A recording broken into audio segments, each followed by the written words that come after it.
Today, we're going to break down a really common and honestly pretty painful business problem, but we're also going to look at a surprisingly effective way to solve it, all by digging into some pretty cool business stories. All right, let's just dive right in with a question that, if you've ever run a business or been a freelancer, you've definitely asked yourself.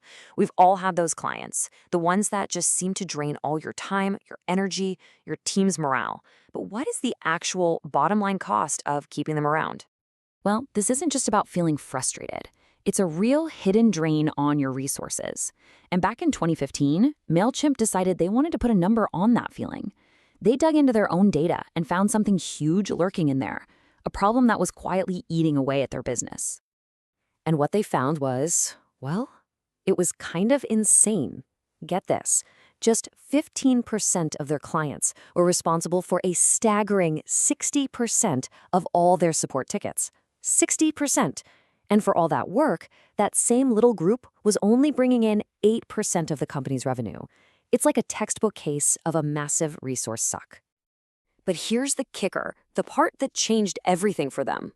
They realized these weren't bad clients. They weren't trying to be difficult. They were perfectly good businesses who were just a bad fit. Their need for a lot of hands-on support just fundamentally clashed with Mailchimp's do-it-yourself model. So that brings up this really tricky question, right? What do you do when you realize a client just isn't the right fit?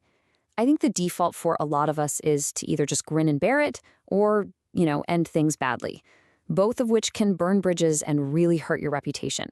But there's a much smarter way. The solution, and this is so powerful, starts with a simple mental reframe. It's about shifting your entire perspective. You stop seeing a difficult client, which just leads to blame and frustration, and you start diagnosing a mismatched fit. It's a game changer because it takes the blame out of it and lets you be proactive.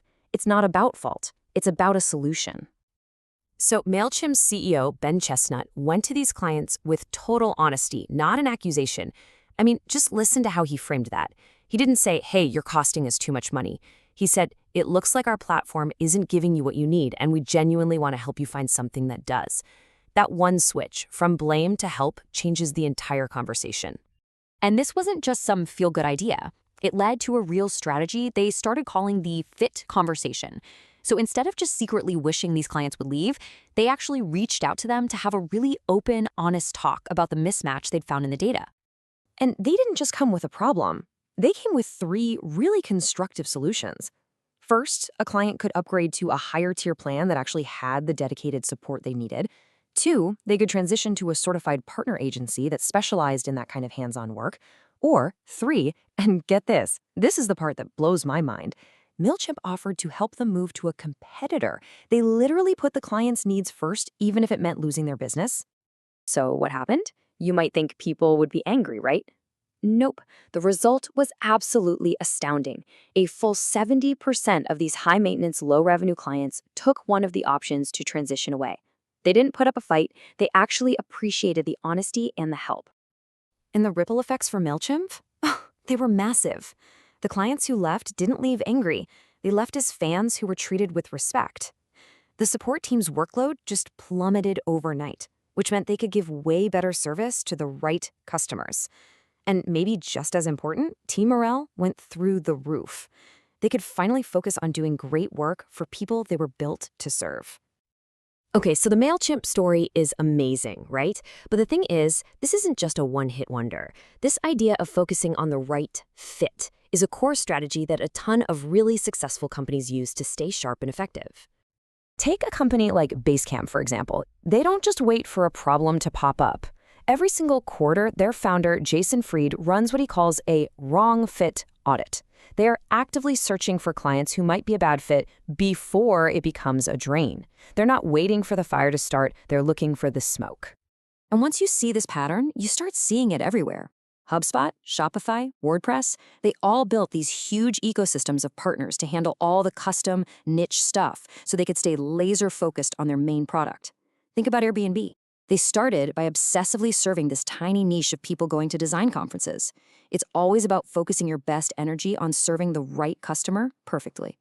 So what does this all boil down to? What's the big idea here? At the end of the day, it's about understanding the incredible strategic value of saying no so that you have the space to say a much bigger yes. And this is really the heart of it all. Saying no to the wrong client feels like a loss, but it's not. It's actually one of the most positive, strategic things you can do for your business. It's how you free up the time, the focus, and the resources to deliver an absolutely amazing experience for the clients who are your perfect fit. It's an investment in them and, frankly, an investment in your own sanity. So I'll leave you with this to think about. Who in your business right now is that mismatched fit? Who's draining the energy from the room? And what would it look like to have an honest, helpful fit conversation that could turn a negative into a positive for both of you?